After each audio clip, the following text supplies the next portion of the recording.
my inner struggle in dealing with patients. I've been a doctor of chiropractic for over 28 years, and I give people realistic advice based on my experience and based on the scientific literature. The ultimate goal is to get results. That's what it boils down to. It doesn't matter what a person's theory is. It doesn't matter how influential I can try to be. What it boils down to is, can you get results for that patient? Some of the challenges is that results, the word results has to be defined. And for many people, and we're going to use just one example here, is blood pressure, because that's what people on this YouTube channel are most interested in. But ultimately, the goal is to get your blood pressure to a safe level, a safe number. Now, what is that number? That's up to debate for a different time, but let's just use the number 119/78 or anything below. That's what's considered normal by today's standards, according to the National Institutes of Health, the American Heart Association, American College of Cardiology, all these different groups that make decisions, pharmaceutical companies that make decisions as to what these numbers should be. Having said that, the goal is to get the person to have those numbers.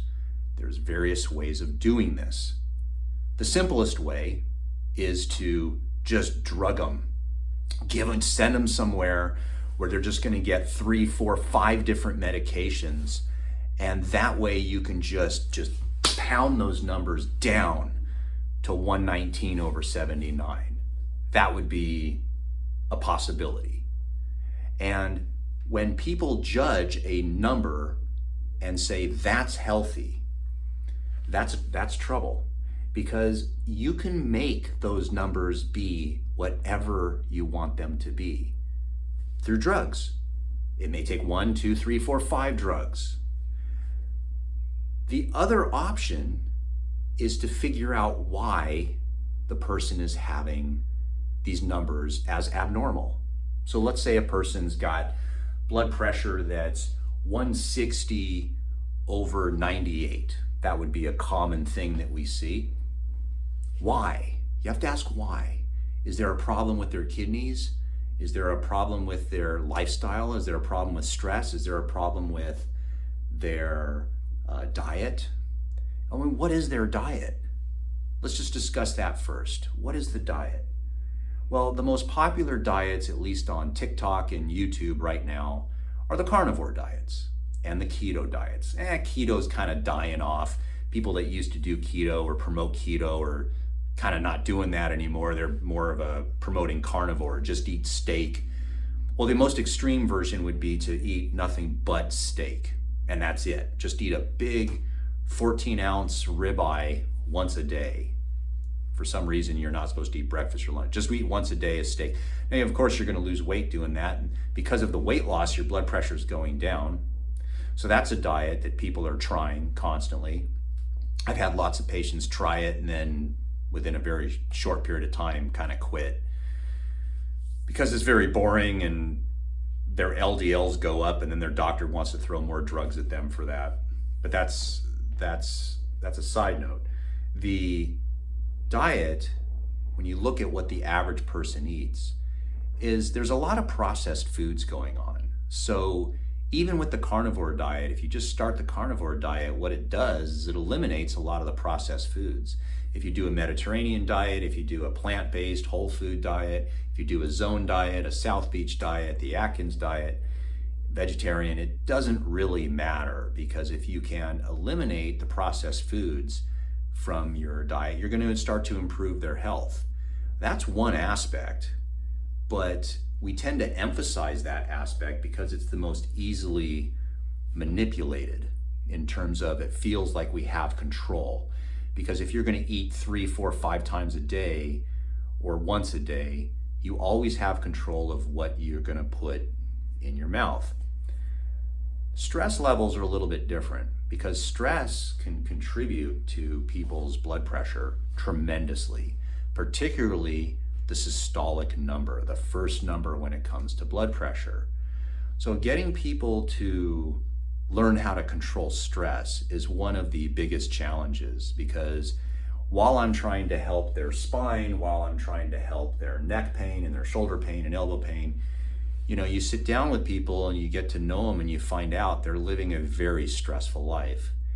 And this is harder to fix because right now, if they see a psychiatrist, very likely they're just going to be given medications. So then you try to get people to say, well, why don't you see a psychologist or a counselor, someone where you sit down with people and someone can help you figure out how to manage your life so that you can control stress much better. And the answer is, there's just not a lot of psychologists, at least in our area, that do this. They're all doing Zooms or telephone consultations. And while that's better than nothing, you don't have that human connection that people really need to learn trust. Because when I do a Zoom consultation, I don't think or know if people are trusting what I'm saying because they can't really make a connection. Same with a phone consultation. But a lot of the psychologists now are doing Zoom consultations. And you run out of the hour or whatever, but there's a definite need to learn how to control stress. The caveat to this is that since everyone's different, many people will find different ways to manage stress and overcome their stresses. But I see a lot of people are not able to overcome their problems. A lot of people succumb to their problems and end up suffering their entire lives from stress. And of course, their blood pressure goes up for this reason. Lifestyle choices of smoking and drinking and illegal drugs, those, I honestly don't know what to say about those. Those are things where people need help, and the help may or may not be available. But ultimately, finding out why a person is having trouble and things that are interfering with achieving normal health is the ultimate challenge and the ultimate dilemma that I have. If you're going to pick one thing to change, whether it's stress relief, diet, taking supplements, the one thing that you can do that is so hard to get people to do is exercise. Exercise is probably the number one best drug out there to help your blood pressure, to help your mood, your mental health, your chemical health. You could put good gasoline into a bad car, or you could put moderate gasoline into a great car. Exercise makes you a great car. You don't have to eat perfectly. You can eat well, and if a person can get 80% of their diet nailed, just healthy, every once in a while, if you have something that maybe isn't good for you, it's not that big of a deal. When your metabolic health is extremely healthy, if we can get people to exercise, then the food that goes in their mouth works that much better. And I think people right now have it flipped. They think that if they were to eat perfectly, they would then achieve better health to the point where they don't have to exercise. And it's the exact opposite. Of course, there's different opinions, and that's just the way it goes. But it's just crazy to me that this constant struggle that I have of trying to influence people to try to improve their health, to get their blood pressure to go down as a result, is one of the biggest and hardest challenges. It's so frustrating because you know that blood pressure is only a reflection of your internal health. It's not a condition that works in isolation. It doesn't work that way. If you take a healthy person and they have normal blood pressure, it's not that they're healthy because their blood pressure is normal. It's their blood pressure is normal because they're healthy. So we're coming up here on the end of the year.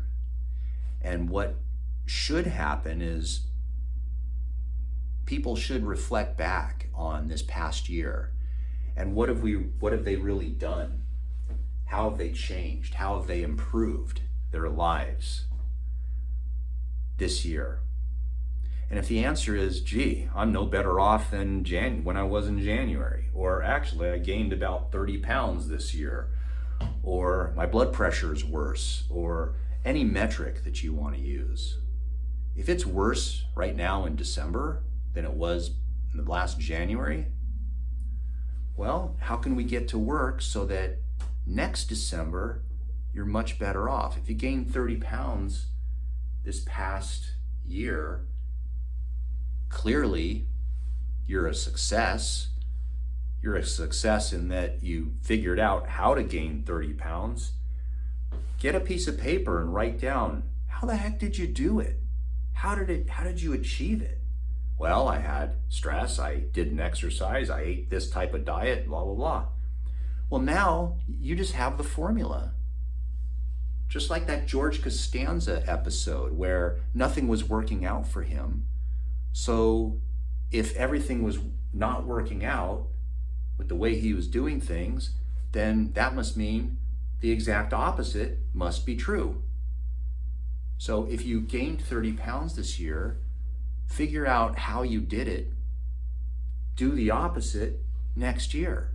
What do you got to lose? That is something that is useful.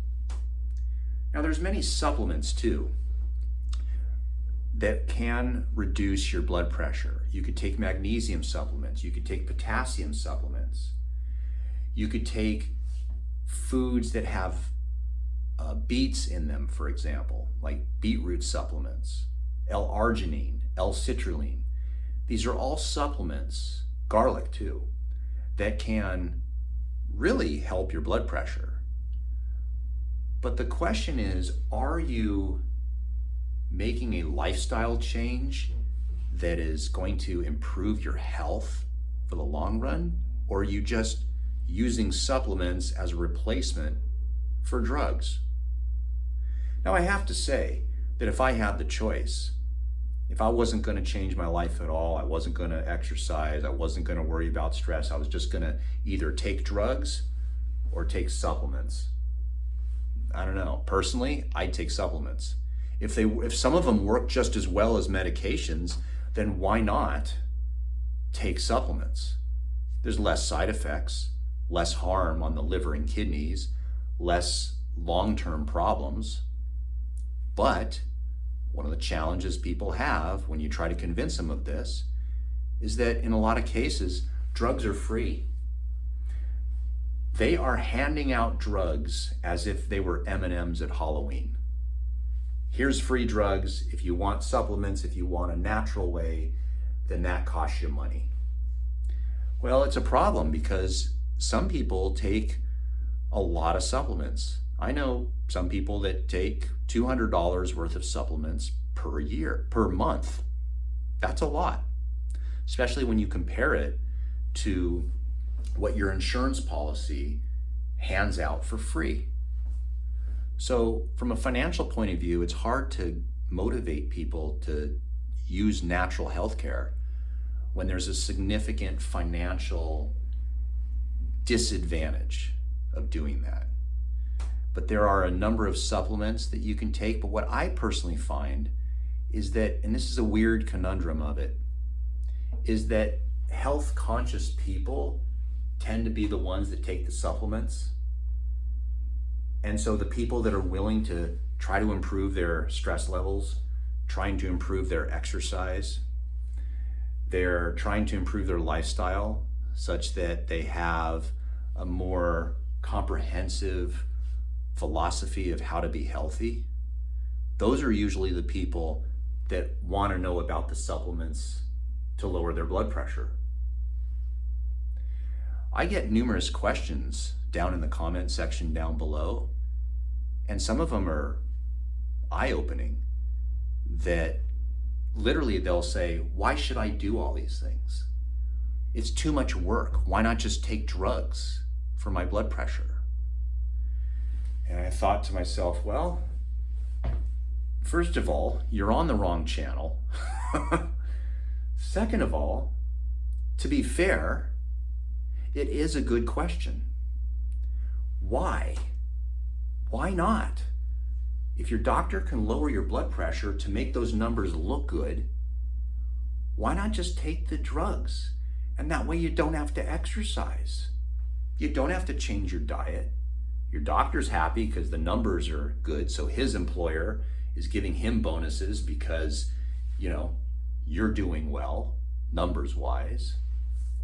You don't have to work at it. I mean, doesn't it sound like a win-win-win situation for everyone? Pharmaceutical companies are happy. And to that question, I always think to myself, well, if your numbers are good, how well can you walk up a flight of stairs? Can you pick up and lift your grandchildren? Are you able to go on a trip, a vacation, and not worry about taking all your medications with you? Do you have a whole suitcase that carries your medications? Then on top of that is, can you go to a Christmas parade and stand or walk for a couple miles? Just because your blood pressure numbers are good, just because you're taking medication, doesn't mean that you're healthy. This is the only answer I have, is if you're not interested in being healthy through natural means, then it's okay. The good news is we have an entire business that includes pharmaceutical companies, which is another entire business called the medical system, that is there for you, that can give you any number of drugs that can make your numbers look good and presumably make you live longer. But the question is, does the quality improve? The quality of your life, your ability to do things? The answer is no. So that's the choice that every individual can have and make. So it's kind of fascinating. I mean, I don't know what the right answer is, but my inner struggle is that I want to help people achieve their health goals. And part of it is like trying to get a squirrel to come to you and eat from your hand. They won't do it. They're skittish. They don't want to do all these things that are necessary to become healthy. And I understand it, because not everybody that's their goal. Even myself, I love working out, but it's still, some days it's a struggle, because it would be much more fun to just sit and eat candy and watch Hallmark Christmas movies. That sounds a lot more fun with my blanket on, But sometimes you just got to get out there and sweat it out. I'd rather eat crap food because crap food tastes good. But it really doesn't after a period of time, and it makes you feel rotten. And so during the holidays, when you may be going to Christmas parties, or you may be just having to succumb to eating food that maybe isn't so healthy, it's nice to know that you don't have to be perfect. You just have to be 80% pretty good. And that will keep your body metabolically healthy, so that, if you eat something that isn't super healthy, your body can adapt and work with it. The exercise plays a big role. The stress reduction plays a big role. the supplements play a big role, but that's ultimately what it takes if you want to know the truth about how to get naturally healthy. If you check your blood pressure and your blood pressure is all over the place, it's possible that the blood pressure might be being taken wrong. There might be some mistakes when you check your blood pressure. So watch this video right here. This is 11 common mistakes. There are others, but 11 common mistakes, and then I have a follow-up video after that on how to check your own blood pressure. And you may be surprised that it's possible that maybe your doctor's office is checking the blood pressure incorrectly too. So watch that video.